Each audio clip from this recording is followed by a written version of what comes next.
Hey, it's Dan. Welcome back. This is iAllegedly. And I've got a good one for you today because this is insult to injury. This is when the man oversteps its boundaries and takes advantage of the little guy and the big guy for that matter. Please hit the like button, subscribe to the channel, join our email list. But guys, one thing that has happened here in California is we had massive wildfires in January of 2025. And these wildfires did damages. You know, you had 12,000 structures destroyed in the Palisades area alone. The Eaton Fire, which is Altadena, thousands of houses were destroyed there. And what people are getting right now is their tax bill, property tax bills for houses that don't exist. Now, people are sitting there saying, hey, they should pay these. And it's kind of ridiculous because some of these people don't have a structure there. And the LA County tax assessor steps forward and says, oh, you don't understand. We can't give forbearance on this. You sure can. You sure could. They could do this. They could do whatever they wanted to do, but they don't want to do that because they need money. And the state is ran horribly. Now, one person that stepped forward was a real estate developer named Grant Cardone. Grant Cardone has been known for his apartment buildings, all his land, everything that he's purchased, all his classes. During COVID, I watched this guy every day because he would get people through, that time, and he would talk about salesmanship and how to present and how to move your business forward. And it was really solid advice. I'll talk about him a little later. But one thing that Grant Cardone did was he famously bought a $40 million Malibu home. His wife Elaine and him looked and looked and looked and found this beautiful house right near the water and said, let's get this. Okay? 40 million bucks. Now, we're not supposed to feel bad for the rich guy. I get that. But what happened was, house burns down. Everything around him is destroyed. Cannot live in the house right now. Like he says, it's a liability as it is right now. So with that being said, you've got a property tax bill that was normally $41 million. Okay? Well, the assessor said, we did you a favor, Mr. Cardone, we lowered it to $37 million. How is that a favor, guys? How is that remotely fair that they're doing this? You know? So, oh, you don't understand. We're not allowed to get rid of the tax bill. We're not allowed to cut this back. That's what the county tax assessor said. And there's a famous video, and it's from another TikToker. I won't show it to you, but it's ridiculous because the idea with this, guys, is that they can get rid of this stuff, and they're not doing it. So here you've got a bunch of rich people in Malibu that voted for these people. This is the best part. Now, they're sick of this. They voted for incompetence. They voted for people to be totally taken advantage. Hey, how are you? So with that being said, you've got all these poor people that own all these homes that they cannot live in, but you're supposed to pay your full property taxes. Now, here you've got Altadena, which is a working class neighborhood. Now, yeah, you do have some $1 million houses there, but that's nothing compared to the Malibu area and Grant Cardone. Grant Cardone says, I'm not going to pay my tax bill, guys. I'm going to go and sue the state. I'm going to sue the county assessor. I want a mass action lawsuit is what he's calling it. And what the mass action lawsuit is, he wants a lot of people to get together and not pay their property taxes. How is it fair to pay property tax on a building that doesn't exist anymore?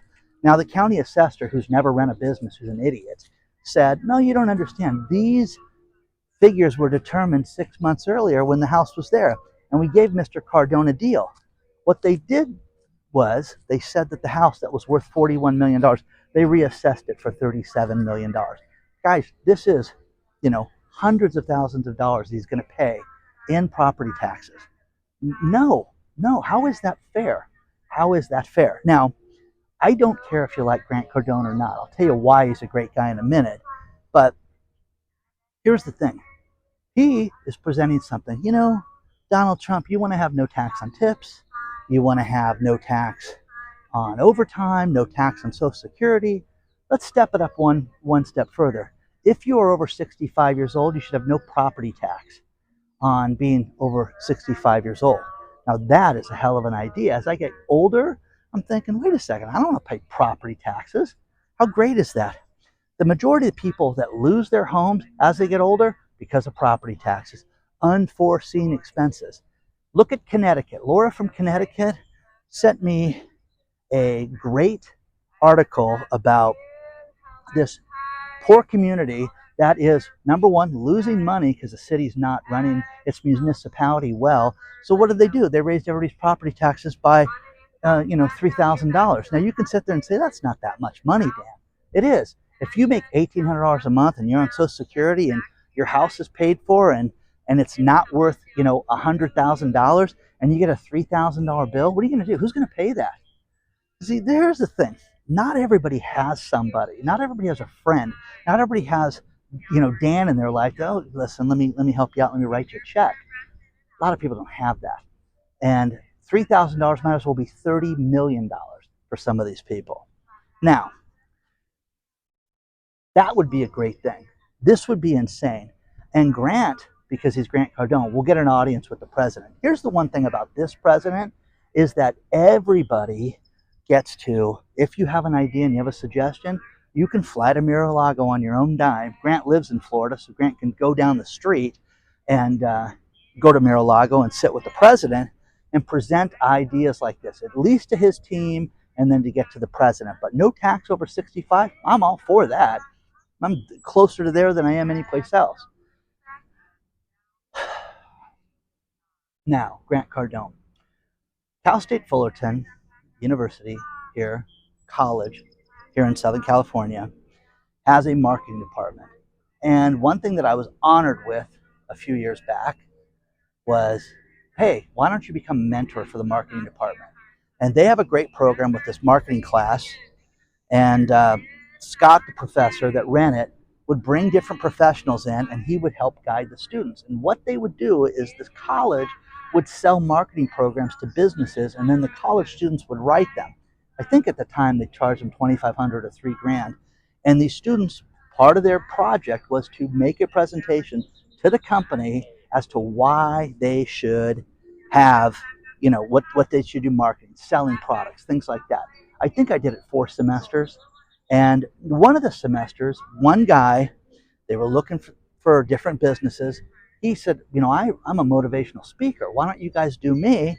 So how do you market that? It's not merchandise. It's him. Is he any good? Well, and the guy was great. The guy was fantastic. Anyways, so I had these students and that was our client. So we had to come up with a marketing program for this motivational speaker. And of the students, how do we do this? And we'd have our strategy sessions. And I gave them who the top 12 motivational speakers were in the country. Grant Cardone was in that list.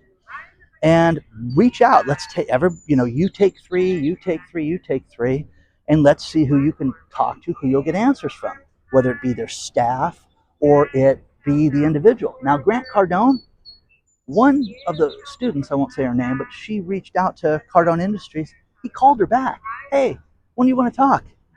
Gave her a half an hour of his time. And I was like, wow, now what a great guy, because his whole message was get yourself out there. You've got to tell this guy that he's got to speak everywhere he can. He's got to speak at every, city council meeting. He's got to speak at every Elks Club meeting. He's got to go big and small and get himself out there, because if his message is good, more people will want him. But this girl got all this stuff and got all this expertise from Grant Cardone, who gave a half an hour of his time to this college student and didn't ask for anything. Don't promote, hey, promote my books. He didn't do any of that shenanigans. He was just there to help, and it was absolutely great. Now, ever since then, I thought, okay, this guy's great. And I love the story of him and his wife, because his wife refused to date him for almost 2 years. And he kept going after Elena. And Elena Cardone is a brilliant businesswoman in her own right. And when I was running my conferences, I'm like, I'm going to get Elena Cardone to speak at my marketing conference. And I stopped doing the conferences because of this. But again, great husband and wife, great team. But as far as the insult to injury, with the property taxes. How do you guys feel about that? I think that this is an absolute ripoff. And again, Grant Cardone thinks that this is a land grab. He thinks that this is designed to have people lose their homes and not be able to maintain anything. And you'll own nothing and be happy. He said this is criminal what the state of California has done and trying to do this massive land grab right now. So if you haven't noticed, I'm at mom yoga today by popular request from all you guys to come back out here. So what do you guys think about this? I think it's terrible. I think that the state of California has just shown how it is being ran into the ground, and it's a beautiful spot. The weather's great. It's 80 degrees out here. And it's a beautiful day. Okay. But as far as the property tax BS, as far as, we have something here called Proposition 13, where it was supposed to be property taxes capped at 1%, but then they added, oh, you want to have school bonds, you want to have this, that. It's basically about 1.2 to 1.3% to where you live, unless you have a thing called Mello-Roos, which I've shown you those new tracks where they build a new tracks. Well, you have to pay for the road, homeowner, so you get an extra 1%. So if you buy a $3 million house, get ready to pay, So I mean, people don't get how expensive the property taxes are. So let me know what you think about this. I really feel for these people that lost everything. But I talked about this last month about people that had $4 million assets and now they don't have anything. I had a woman walk up to me on the cruise ship, last cruise I went on for my birthday, and she said, "Hey, I want to tell you something. That video that you made about, insurance really hit home because my parents lived in the Palisades. So their house was $4 to $10 million. I have no idea. But the house was paid off. Let's say it was only worth $4 million. Paid off, got rid of the homeowners insurance. Okay? House burnt to the ground. Now they have bills from that. Okay? How wrong is that? How stupid is that? It is. It's dumb. And I told her, I said, I'm totally against not having insurance. And, anyways, let me know what you think about this. I like Grant Cardone for this reason. And I just think that he's got something there. But should you pay this bill right now? Yeah, pay it. There's only been 12 building permits issued right now to date to rebuild. 12. 12, 12, 12 out of 12,000 houses in just that one area. Okay? Forget, Eaton fire and Altadena. That's the poor folk. You know what I mean? Let me know what you think so far.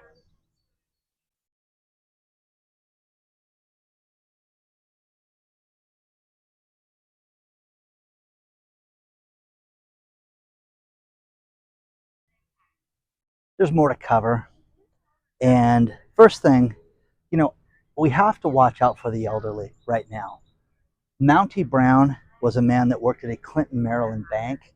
And Mountie was 27 years old, is 27 years old, and he stole $255,000 from older clients. And what he would do is he would pose as the clients because he worked at the bank. And with that, he would go out and he would get access to their ATMs and would just, for months, steal money when he needed it. But these old people, nobody was checking on them, so they got ripped off. And the guy finally pled guilty and is going to go to jail. But again, look out for people, guys. Watch out for people. Check on people. I had a really good response from my hometown video when I went back to Omaha and saw my parents' childhood neighborhood, my mom where she lived with my uncle, and it was great. It really was great. But it also taught me and brought me to the fact that we need to look out for each other right now. People, are having such a difficult time right now when it comes to money. And here's the wild thing is mental health awareness. Think about this.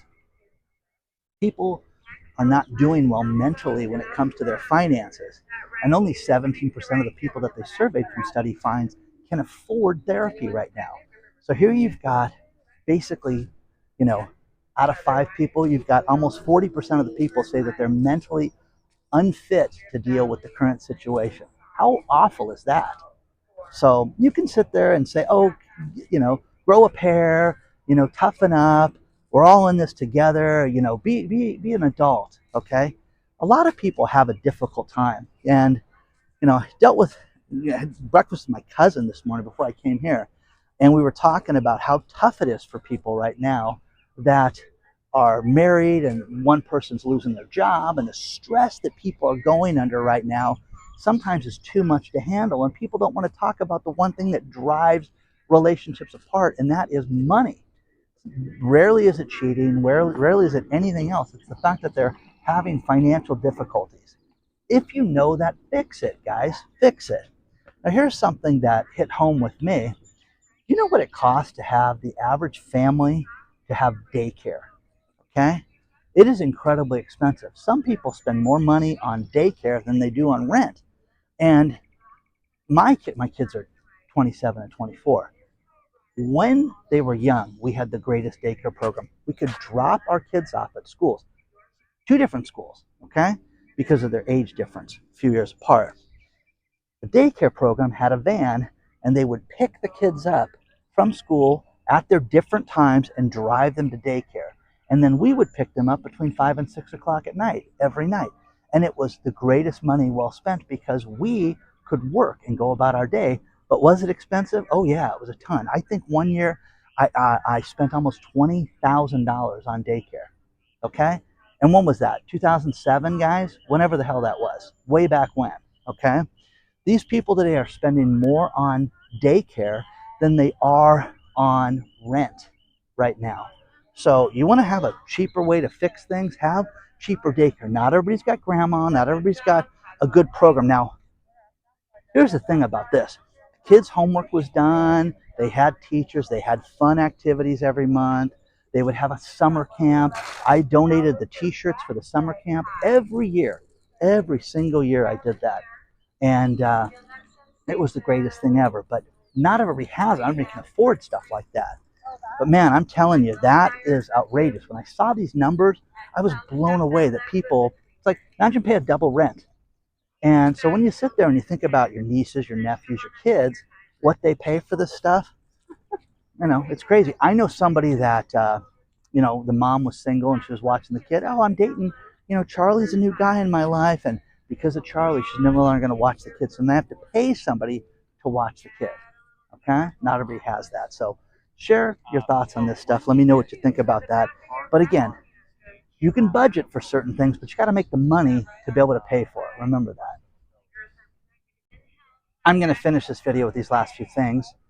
First thing, don't forget to join our email list. The link is below in the video description. Click down, sign up for it. It's free, but we send a lot of good information on there, and one's going out this week. Second thing, we have a private channel where I cover a lot of things we can't talk about other places. It's uncensored. It's called iAllegedly Live. You sign up at iAllegedly.tv. Put that in your browser, iAllegedly.tv, and you can sign up and get all the information on it. Now, the final story is, we've talked a lot lately about fast food places that have had, trouble, okay? And we talked about Burger King this week. We talked about Popeyes. We talked about Tim Hortons. Next one is Wendy's. Kirk Tanner is the CEO of Wendy's, and they did their financial numbers this week. And you know what he said? He said he sees such a disturbing trend of what people are purchasing. They're not buying the meals. They're buying one sandwich and water cups. They're buying less and less and less because they cannot afford it. But he does not see this changing, and he sees that it's going to kill this industry because of labor costs, because of food costs, insurance, and running the whole show and advertising. You've got to make it, and fight through this, which people are going to have an incredibly difficult time with right now. So it will be interesting to see if Wendy's survives during this time. Third largest hamburger chain, but fast food is now a luxury. It's just crazy, guys. It's just crazy. So let me know what you think about the Grant Cardone situation, about property taxes. Do you think it's fair that these people have to pay their property taxes? We have a lot of good people in our audience. We've got people that work for municipalities, people that have been voted in to office in different places. Let me know what you think about this. What would be your solution for this? Let us know in the video comments below. You can always reach me by going to hello@iallegedly.com. Nothing like mom yoga, guys.